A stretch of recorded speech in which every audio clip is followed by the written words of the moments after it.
की समस्या को मात देते हुए किसने जीता निवेशकों का भरोसा, कौन से फाउंडर्स को मिला नए पार्टनर्स का साथ और कुछ और बड़े फैसले जो स्टार्टअप को बना सकते हैं कल के बड़े बिजनेस। देखते हैं startup news in brief. Sustainable packaging material startup Bambrew ने करीब 90 करोड़ की फंडिंग जुटाई है। इसमें एसएल प्रोपैक के फॉर्मर एमडी अशोक गोयल और जापानी venture capital firm Anderson India capital ने हिस्सा लिया है। इस फंड का इस्तेमाल कंपनी आर&डी, मैन्युफैक्चरिंग क्षमता बढ़ाने, प्रोडक्ट डाइवर्सिफिकेशन और मिडिल ईस्ट और नॉर्थ अमेरिका जैसे विदेशी बाजारों में एंट्री करने के लिए करेगी। 2019 में वैभव आनंद ने बैम्ब्रू की शुरुआत की थी। कंपनी का मकसद सिंगल यूज प्लास्टिक की जगह बांस के रेशे, एग्रो वेस्ट, समुद्री शैवाल, रिसाइकिल पेपर और नेचुरल रिसोर्सेज का इस्तेमाल करना रहा है। अगले साल तक 120 करोड़ रेवेन्यू टारगेट, प्रॉफिटेबिलिटी हासिल करना और क्विक कॉमर्स और पर्सनल केयर में सर्विसेज ऑफर करने पर कंपनी का फोकस रहेगा। B2B ई कॉमर्स और रिटेल प्लेटफॉर्म जंबोटेल ने हाल ही में $120 मिलियन यानी कि लगभग 1000 करोड़ की फंडिंग जुटाई है। सीरीज डी राउंड में जुटाई इस फंडिंग राउंड को innovation and investment arm of standard chartered के SC वेंचर्स ने लीड किया है। इसमें एग्जिस्टिंग इन्वेस्टर आर्टल एशिया ने भी हिस्सा लिया।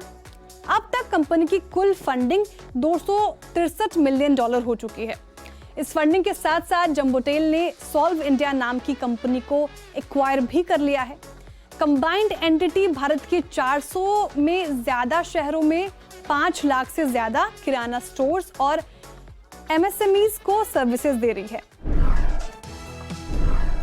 एग्री कंज्यूमर ब्रांड इगोज ने सीरीज सी फंडिंग राउंड में $20 मिलियन यानी कि लगभग 167 करोड़ रुपए जुटाए हैं और इस फंडिंग को गाजा कैपिटल ने लीड किया है और एग्जिस्टिंग इन्वेस्टर्स भी राउंड का हिस्सा रहे हैं।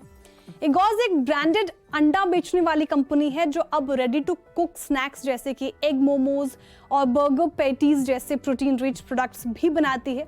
कंपनी इस फ्रेश फंडिंग का इस्तेमाल मौजूदा शहरों में पकड़ मजबूत करने, नए रीजन में एक्सपेंशन और टेक्नोलॉजी और सप्लाई चेन को मजबूत बनाने के लिए कर रही है। क्वार्टर 4 में फाइनेंशियल ईयर 25 में कंपनी की annual revenue run rate 200 crore रुपए पहुंच चुकी है और नेट कैश रेवेन्यू 130 करोड़ रुपए रही है। कंस्ट्रक्शन मटेरियल्स प्लेटफॉर्म इंफ्रा.मार्केट ने अब $50 मिलियन यानी कि करीब 415 करोड़ रुपए की एडिशनल डेट फंडिंग जुटाई है। ये फंडिंग मार्स ग्रोथ कैपिटल से मिली है। ये फंडिंग ऐसे समय आई जब कंपनी IPO की तैयारी कर रही है। मार्स ग्रोथ कैपिटल ने पहले दिए गए $100 मिलियन के लोन की समय सीमा को 5 साल और बढ़ा दिया है। कंपनी की अब तक की कुल डेट फंडिंग $150 मिलियन हो चुकी है। 2016 में सोविक सेनगुप्ता और आदित्य श्रद्धा ने शुरू की इंफ्रा.मार्केट कंस्ट्रक्शन वैल्यू चेन में लगने वाले प्रोडक्ट्स जैसे कि cement, steel, ready mix, concrete, finishing products बेचती है।